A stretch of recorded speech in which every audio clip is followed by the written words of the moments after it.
Welcome to this week's Insights. This is your host, Eric Hacopian. And what we're going to be discussing is all the rhetoric and talks going around both out of Yerevan and out of Turkey about the possible establishment of full diplomatic relations between the Republic of Armenia and the Republic of Turkey. Let's look at some of the background. We'll take it each side first. On the Armenian side, this government, as with every other Armenian government before it, has said that it is ready to establish full diplomatic relations with Ankara without any preconditions. And this has been sort of the consistent Armenian position for many, many years. And the current government is holding to that. Now let's move on to the Turkish side. And most of the information from the other side, at least what's relevant, has come out of a press conference that Erdogan held a couple of days ago, during which he said that the Prime Minister of Armenia had asked the Georgian president to help set up a meeting between the two of them at the UN General Security Council or perhaps someplace else. Then he went on to link any possible meetings or relationships, making it conditional to the building of the bypass road through Sunik, which both the Turks and the Azeris want, which essentially makes this whole relationship conditional, and conditional based on something that Armenia needs to do, which is absurd in the face of it. And in the same press conference, he went on to refer to himself constantly in the third person, which is the surest sign of a megalomaniac. Let's look at the realities, looking through how realistic this is. And if you're sort of go through it, it's very clear that this is an entirely insincere effort. I think this is a fade, and they're essentially playing us for whatever purpose, which is hard to completely fathom, whether it's to tell the Europeans that they're trying to establish relations and we're not being reasonable. But there's obviously some game here. First of all, if you are serious about negotiations, especially if those negotiations are through third parties and they're secret, you do not talk about them in a press conference. That off the bat tells you that you're not serious. A recent example of this, when the United States and Cuba established relationships, there were 3 or 4 years of secret negotiations behind the scenes via third parties, and no one said a word, and that's why those negotiations worked. Secondly, he claims that the Armenian Prime Minister asked the Georgian president to be the interlocutor of this meeting or this relationship. First of all, both of these states, no matter relations or no relations, have been communicating for 30 years. The Turkish president even was in Armenia about a decade ago. So this notion that you would need a third-party interlocutor is a bit farcical, especially given the very preferential relationship that the Georgian regime has with Aliyev. Is not very likely for that government to have ever become an interlocutor. The third proof of this insincerity is the fact that he actually directly linked these relationships based on Armenia's actions in Artsakh. And Aliyev obviously knows that any kind of conditionality like that is something that's not going to be accepted by an Armenian government, and it's the surest way to kill the prospects of any kind of a relationship. While at the same time, I don't blame the current government in trying to establish these relationships, because I think it's smart to put your hand out and to have direct communications, but it's very clear that there's a limit to that, and we should not be played or be taken for fools to continue this process if the other side is not serious. Now let's look at the reasons. Erdogan is not for or against relations for any particular reason. It is all about what serves his personal interests. So let's look at all the multiple reasons in which these relationships are not likely to be established. The biggest thing in Turkey that's coming up is the 2023 elections. The key ally that Erdogan has is the MHP party, which is a front for this fascist grey wolves movement. And they are adamantly opposed to any relationships with Armenia, and they're openly fascist, racist party. Their identity is built on essentially hatred of everyone that has been historically living in this region. Secondly, any establishments of relations, for the most part, unless they come with massive concessions to Aliyev, are going to be seen as something that weakens Aliyev's position. And Erdogan is not going to be willing to do that. Thirdly, let's not forget that the Aliyev-Erdogan relationship is not simply a political one, it's also a personal and economic one. Both of these clans, and they are clans, are very corrupt and they're in business together. So the idea that Erdogan is going to freelance on anything that hurts Aliyev's interests is not very likely. And lastly, and probably most importantly, is there are no domestic constituencies that are for this relationship. There are forces that are less hostile to Armenia in Turkey, but there are no forces outside of the small Kurdish leftist party that is pro-Armenian in any way.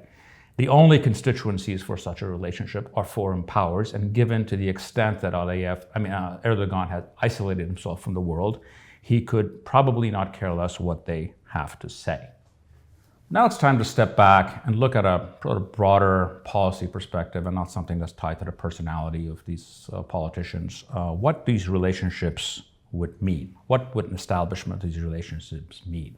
First and foremost, and I think this is critical, we need to get away from this notion that Turkey establishing relations with Armenia or opening the border is any kind of a favor to Armenia. That might have been true in 1993, but it is certainly no longer true. When the Turks closed the border in 1993, the per capita income of Turkey was 10 times that of Armenia's. Now it's twice that of Armenia's. So over the last 10 years, that gap between the economies and in personal wealth has been greatly diminishing. And in fact, if we go back to, if you sort of amortize economic growth statistics over the last 4 or 5 years, or in both of these countries, it's very likely that by 2030, Armenia and Georgia, frankly, are going to have per capita incomes that are equal to Turkey and possibly higher, depending on the deterioration of the Turkish currency. Secondly, if you look at the map, and the Turks have very good statistics, the last year of statistics was in 2017. They sort of stopped producing a lot of the regional ones after that, I think because the numbers aren't good. Almost all the provinces, which are primarily Kurdish, that border Armenia, are poorer than Armenia now. In fact, in some cases, they are dramatically poorer. And given the deterioration in the economy in Turkey and in the collapse of the currency, those numbers are likely to be far more dramatic now. Thirdly, and finally, whatever damage closing this border did in 1993, and obviously it was very damaging, it's much better to have open borders and open transportation systems, all economies adjust. And this economy has adjusted to this closure a long time ago. So the damage was actually amortized into economic development a long time ago. And in fact, if you look at it holistically, because the border is closed and we have no relations, this is the only neighboring country with Turkey in which Turkey has absolutely no economic influence in. And if you don't have economic influence in a country, you have no influence in that country. Now I want to look at greater depth beyond diplomatic relations. What would an open border mean? And I think we need to be very careful and understand what the context of an open border mean, because most likely any kind of diplomatic relations will eventually end in an open border between these two countries.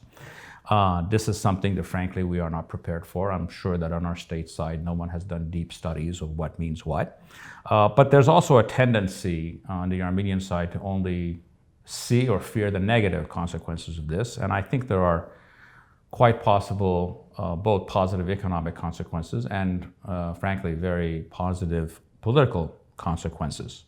The first thing is that if the border is open, our markets are going to be flooded by Turkish products. Now, anyone who is honest and has ever been to an Armenian market knows that Armenian markets are already full of Turkish products, primarily in things that we already don't produce, housing material, household goods. So whether those things come through a third-party country traveling through Georgia or Iran, or they arrive here directly, is of minor consequence. Second point, which I think is important, and I think if you're ever going to open the border, you need to be very, very careful in the kind of economic negotiations you have, what's allowed, what isn't, is to protect our agriculture sector. Because it's one of those sectors where the size of the Turkish agriculture economy can harm us if they want to flood our markets. But this is not something that cannot be mitigated if you're smart enough in what you're negotiating. Now, moving on, we need to look at the opportunities that are out there. What would this mean for us? And I would ask people to look at the map. If you drive out of Yerevan into Turkey, if the road was ever open, you will have to go essentially 1,400 kilometers to get to another city that is as large as Yerevan. Even though there's large numbers of people that live in historic Armenia or in eastern Turkey today, in many ways, that area has never economically recovered from the damages that was done to it by the genocide. Secondly, most of these areas that are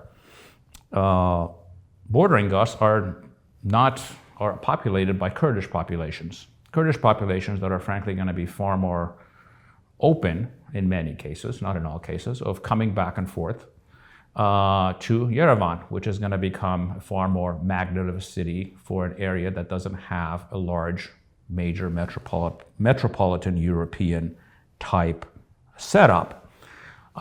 Historically, all big cities have always been magnets of people in the surrounding areas, because almost most of history of humanity is people moving from rural areas to urban areas. So imagine these Kurdish populations going back and forth, and the country that they see on this side of the border, and they get joined by the Hamshen Armenians, which are Armenians that took up Islam or were forced to take up Islam many years before the genocide, and are still living in large numbers in sections that are very close to us. This will open the door for many of them to come and go and find out more about their roots and where they come from. And what are all of these people going to see? Turkey has been a functional fascist state for 100 years, where minorities had no rights. What the Hamshen and what the Kurds, once they cross the border, what they're going to see is a country in which religious minorities are not persecuted, where the Yazidis can have their own temples, where you don't go to prison for insulting the president or vague concepts like Armenianness. Imagine also in these very poor regions of Western Turkey, historic Armenia, in which people there start making a living off of the overflow tourist traffic to Armenia, which is constantly increasing and is going to increase over the next 10 years. That is going to make that region and those people far more dependent on business with Armenia and Armenians in an area where the Turkish state has always had problems, political, military, and economic problems controlling. So the truth is, if we are smart and if we handle this opening and the diplomatic relationships in an intelligent way, this can become a far bigger problem for the usually insecure and always paranoid Turkish state. As we move on and look into what these relationships or establishing these relationships might mean, I think we need to get a clear understanding, which is very unemotional and clear-headed, about what country are we dealing with. To understand Turkey, you have to essentially have two contradictory ideas in your head. One, it is that Turkey has created a very functional state. In a world in which the primary problem are failed states, the Turks have the opposite problem. They have a very functional state that understands statescraft, that can use a weak hand better than almost any other country in the region, while at the same time, while you have the successful state, you have a completely failed national project when it comes to politics, democracy, culture, and most importantly, economics. To understand the full extent of this failure of this national project, even though the state is very functional and works excellently, especially on foreign policy and military matters, is to look at a very unique list of countries. There are only 5 countries in Europe over the last 100 years, essentially after World War I, that have never been invaded, have never had a civil war or major revolution or huge economic changes. And those 5 countries are Ireland, Portugal, Switzerland, Sweden, and Turkey. So you need to look at what these countries managed to do in those 100 years of peace and what Turkey has managed to do in those 100 years of peace. On top of this list is Ireland, which comes in at a per capita GDP income of $94,000. Close behind is Switzerland, around $94,000, followed by Sweden at $57,000, and by Portugal, which up until recently was quite an undeveloped country, at $25,000, while Turkey is at $9,300 and dropping. This is a classic definition of failure, because ultimately, one good thing about economic statistics, it is actually the best barometer to judge the success or the failures of a society. The more ultimately you cannot build a capable state that is functional in servicing the needs of a citizen unless you create a wealthy country. Now let's move on to what our general approach should be with our very problematic neighbor. I think the first point is to have a very clear basic policy of what we want, what are the possibilities out of a relationship that we could have with them. This should be based on unemotional, very stoic principles and not all the tragedies that we've gone through in the past. We need to look at them pragmatically and have a very concise and stated policy that will be implemented as we move forward. The second thing is we should not establish these relationships under any scenarios that sacrifices any other interests, specifically the interest of the people of Artsakh, because frankly, it is not worth it. We have adjusted to whatever damage they were going to done to us. At this point, the border opens. It's actually more helpful to their economy than it is to ours. So this is not something that is worth sacrificing any vital Armenian state interests, especially in Artsakh. Thirdly, I think it's very important, and this is key, and we could have been doing this all the time. It's very important for us to engage with all non-fascist sectors of that society, all progressive forces that oppose the state, no matter how marginalized they are, because I think it is key to have those relationships and to build on them, because history is never one-faceted and things change. Fourthly, I think it's important for us, and you sort of see this coming along, there's this multinational anti-Erdogan coalition, which is frankly far more anti-Erdogan than anti-Turkish, that's being put together, that stretches from some of the Gulf countries to Israel, to Greece, and to some extent France. It is very important for us to join this coalition to the greatest extent possible, as this coalition tries to turn this bull in the china shop that is Erdogan into a steer. I'm going to close this broadcast with one of my favorite quotes from former Mexican President Porfirio Diaz, who, speaking of his own giant neighbor, the United States, said about his country, poor Mexico, so far from God and so close to the United States. In all fairness, I think given our neighbors, the former Mexican president was quite unkind to the United States. What is important for us overall is to understand that we need to have an unemotional analysis of this country. We need to understand its strengths, which are many. We need to understand its weaknesses, which are many, and use them, and to essentially learn statecraft of how you deal with this country. And what is statecraft? Statecraft is policy that is there no matter who is in power. Our approach to them should be entirely pragmatic, ruthlessly pragmatic, in fact, and focused on what our interests of today are. Thank you for joining me in this week's broadcast of Insights.